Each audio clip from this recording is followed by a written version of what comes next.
What's up, guys? Long time no see. Been super crazy at work lately, but finally got an open weekend, and we are heading downtown to the Handbuilt Motorcycle Show. It's the 4th year of the show. I went last year, and it's awesome. So hopefully I'll meet some of you guys there. I threw up a post on my Instagram yesterday letting you guys know about what time I'm going to be there, which was 20 minutes ago, and I haven't left my house yet. But, you know, hopefully you guys are still there. Hopefully I get to meet, you know, even if it's one of you guys. You know, I'm excited to do it. So I'm gonna go ahead and hit the road and head down to the show.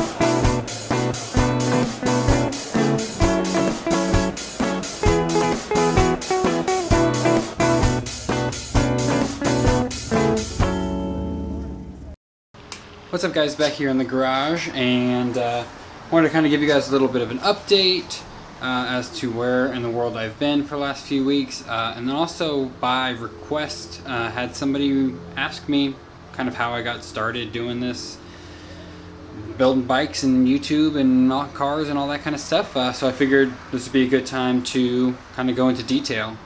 If you're not really interested in that, then I'm not going to have a whole lot more for you. Triumph, unfortunately, is still in the exact same position, in the exact same condition that you guys saw it in last time, which is most of the way disassembled, but basically next step is going to be complete tear down of the back end, you know, a little bit further, and then start to chop it. So if you're just here for an update on that, then here you are. If you're interested in hearing a little bit of my kind of background and story and how I got started, stay tuned. Okay, we'll start with, I guess, how I kind of got into cars and motorcycles and stuff in the beginning. It was all from my mom and her side of the family.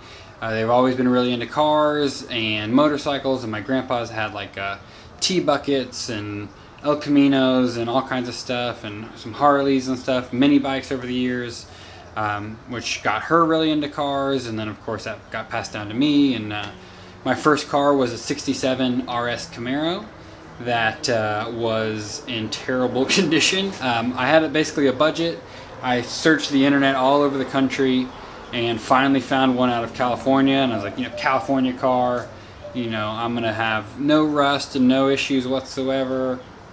And quickly learned my lesson on buying cars sight unseen on the internet, because that car had probably at least 1/8 of an inch, maybe even more, of Bondo in certain spots, and it was a lot of work. And unfortunately, I only was able to have that car for like 2 months before I had to get rid of it, because I couldn't afford to get it on the road at 16 years old. So unfortunately, my first gen Camaro, you know, life was very short-lived, but hopefully in the somewhat near future I'll be able to fire that back up again, hopefully. Next car after that was a blue 67 Mustang. I will throw a picture up right here. That was my pride and joy. Drove that car to high school, prom, you know, I have my graduation pictures and everything on you know, sitting on the hood of that car. I saved up for months and months and months to put a set of wheels on it. I made $5.15 an hour, and I bought a $1,500 set of wheels and tires for it. So that's how much I love that car, is I was willing to save that much. Had that car for about 2.5 years, ended up selling it to buy a more reliable, newer car that I could commute a couple of hours back and forth to Houston, Texas from Austin. The reason for that was because I went to UTI, which UTI is Universal Technical Institute. I don't even know if it's still open in Houston anymore, but basically it's an automotive kind of technical college. So that's where I originally got a good majority of my kind of technical knowledge.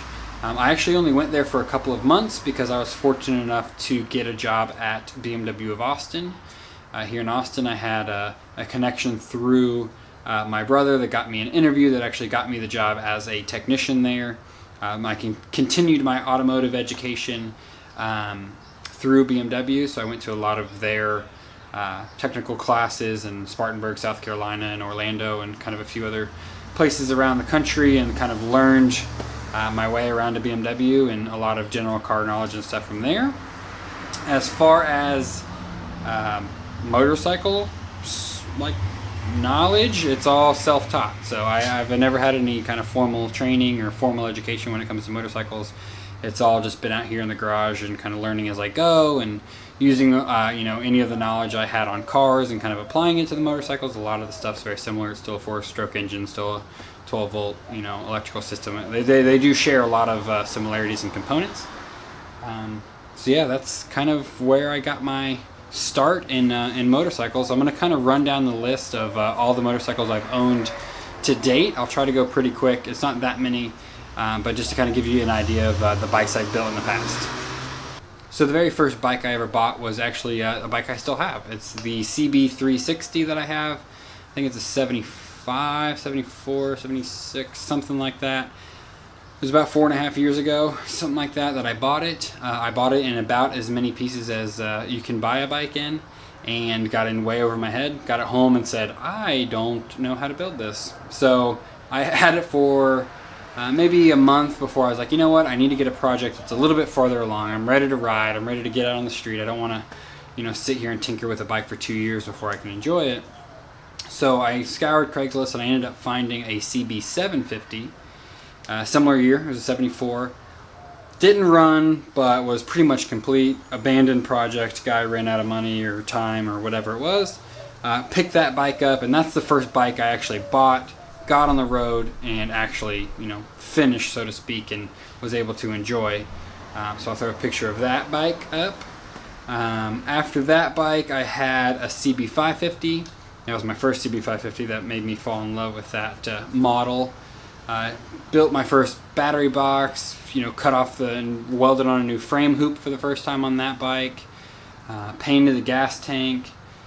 So I did a pretty decent amount of work on that bike. I bought it in really good running condition. It was just ugly. So it was all cosmetic work on that, with a little bit of fine tuning and tweaking and stuff. After that, I had a Honda Shadow, 1993 VLX 600, I believe. I got that as a partial trade from selling one of the other bikes. I really liked that bike. I only kept it for a couple of months. I was going to make it into a bobber, but it was honestly too clean. It was really, really clean, low mileage, and ran great. And I was like, you know what, I'm just going to sell it. Somebody will love this bike as is. And I didn't really want that bike. Like I said, I got it as a partial trade when I sold the CB550. So I had that bike for a little while. After that, it was when I moved back to Austin. This was about 1.5 years ago now. When I got here, I decided I wanted another bike. Searched Craigslist, found a package deal for my maroon CB550 that I basically started this channel with. And the CX500, of which I still have, that I've sold to a buddy of mine, and hopefully will be working on the channel sometime this summer. So the maroon CB550, you guys saw me build that. Sold that bike, got the next CB550, which was, let's see, yeah, the next one was the one I just finished, the silver one where we just, brushed the tank. So that was my last CB550, and then that brings me to the Triumph. So 3 CB550s, CX500, CB750, CB360, Shadow, and a Triumph. That's my whole bike history within the last couple of years. So the Triumph is obviously in the condition you see behind me, and you guys have watched the videos on. And yeah, that's pretty much the history of bikes. So if I could give anybody some advice on starting a motorcycle project, and I've had a lot of people ask me this on both Instagram and YouTube comments, of kind of what condition to look for when you're finding a bike. If it's your first bike, don't do what I did and buy a bike that's in 1,000,000 pieces. It's a lot harder to put a puzzle back together that you did not take apart.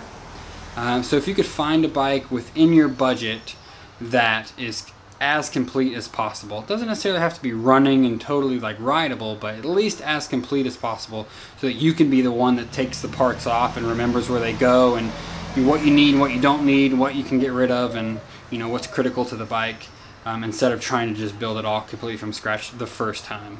I'm a lot more confident now of being able to build a bike from somewhat scratch, but like I said, that first bike I bought was in too many pieces, and a lot of people will get really discouraged and end up giving up on the project, which technically I guess I did, because that bike's in the same condition it was when I bought it. So try to, even if you have to get a less desirable model than what you really want because it won't fit in your budget, I would honestly do that. Of just get you a bike, learn how they work, learn how the brake works, and fixing carbs and all that stuff, and mess around with it and play with it, and then move on to the bigger project of like the bike you've always wanted, the Triumph hardtails and the CB550s and kind of more sought after stuff. Start on something easier and smaller, and maybe just a cosmetic project, something like that.